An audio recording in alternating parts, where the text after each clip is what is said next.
In other news now, Ukrainian forces have pulled out of the embattled eastern town of Siversk after holding out against Russian troops for 3.5 years. The Ukrainian military said it acted to preserve the lives of its soldiers. The fall of Siversk comes after several months of intense urban combat. The town is considered strategically important because it's part of a line of defence protecting the last major urban area in the Donbas region still controlled by Ukraine. Russia has demanded that Kyiv cede control of the industrial and mining region before it ends the war. It's great to have military analyst Marina Miron from King's College London back with us. Marina, hi there. Tell us, what's the significance of the fall of Siversk? Hello.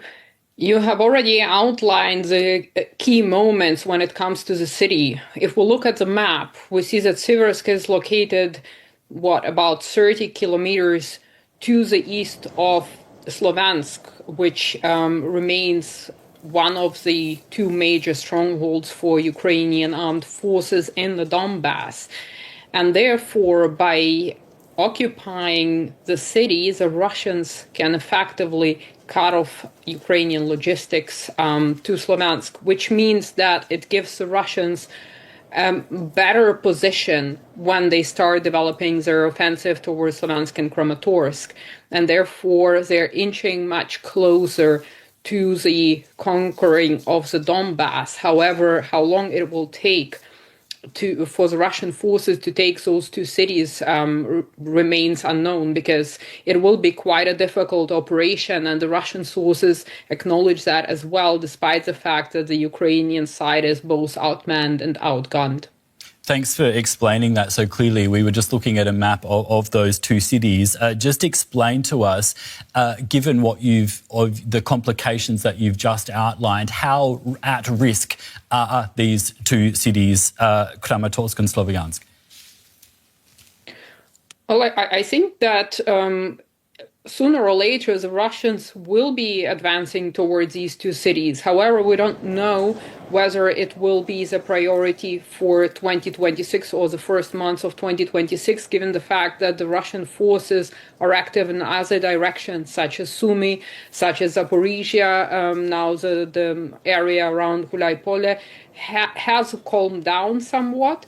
That being said, we have other directions. The situation in Pokrovsk and Mironograd hasn't been yet resolved completely in Russia's favor, and we're seeing the Ukrainian troops are trying to counterattack in Pokrovsk. So essentially, I don't know whether the Russians will go for those two cities at the beginning, but eventually this is within the military strategic design. Let's look at things from Ukrainians' point of view for a moment.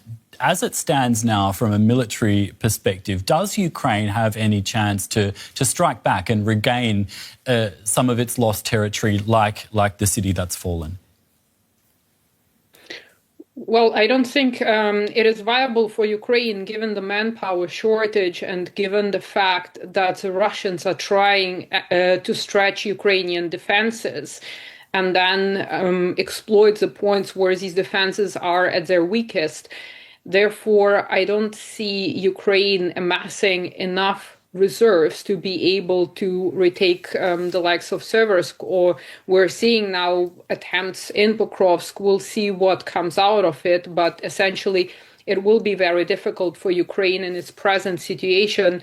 Again, we're talking about manpower, we're talking about military equipment, we're talking about finances, so I don't think that it's going to be possible for Ukraine, at least in the near future. The most important for Ukraine right now is to try and hold its defensive positions.